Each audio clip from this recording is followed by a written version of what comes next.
Salut à tous, c'est le Young fait là pour l'œil de la NBA. Je sais pas vous, mais moi j'en ai plus qu'assez de recevoir tous les 4 matins, surtout en cette période de playoff, les aveux de la NBA concernant les erreurs arbitrales. Même si j'espère que tout sera clean désormais, on n'oubliera pas ces 13 dernières secondes.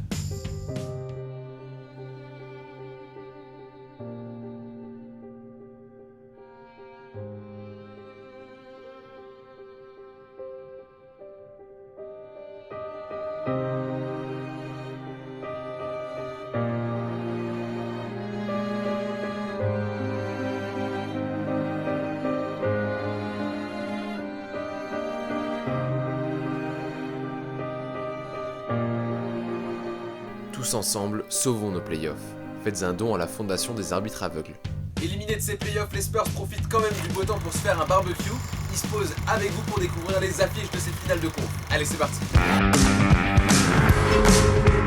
La grande finale de l'Ouest opposera donc OKC, véritable cauchemar de San Antonio, aux Golden State Warriors, champions en titre. No pain, no gain, c'est le dicton de cette série où pour s'imposer, il faudra forcément montrer les muscles. Attends, comment ne pas mettre 5 étoiles à ce film qu'on attendait au fond depuis des années, dans le monde entier? Une telle attente puisque tout simplement ces deux effectifs ne se sont jamais affrontés en playoff. Et puis niveau biscotto, on va être servi. Ça pourrait presque devenir un concours de bodybuilder cette affaire. Mais cette série c'est surtout un duel de très haut niveau entre probablement les deux meilleurs meneurs de la NBA. D'un côté le MVP du All-Star Game, le marsupilami Westbrook qui saute partout.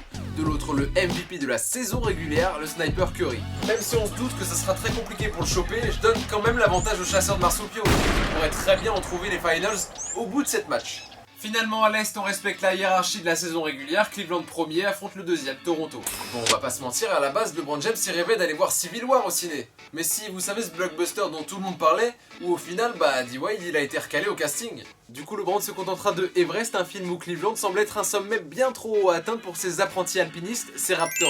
Un film qui mérite quand même 4 étoiles. Ok c'est génial, Where the North fait tout le tralala, Toronto est pour la première fois de son histoire en finale de conférence, mais comment veux-tu mener une telle expédition avec un tel niveau de fatigue? Bah oui, quand les Cavaliers sûrs de leur force ont joué seulement 8 matchs, à côté de ça t'as les Raptors qui en ont joué presque le double. En début de leur ascension, DeRozan et Laurie pourraient bien accrocher une victoire, mais pas une de plus. Après ça ils périront dans le froid, malgré de très bonnes doudounes canadiennes. Voilà, cette vidéo est maintenant terminée, tu sais dès à présent ce que tu dois faire dès maintenant, tu vas dans les commentaires, tu mets tes avis, tes pronostics pour ces finales de conférence, tu t'abonnes à ma chaîne YouTube si c'est pas encore fait, pour de prochaines vidéos qui arrivent très vite, tu me follow sur Twitter YoungFela NBA, et tu likes ma page Facebook, l'œil de la NBA.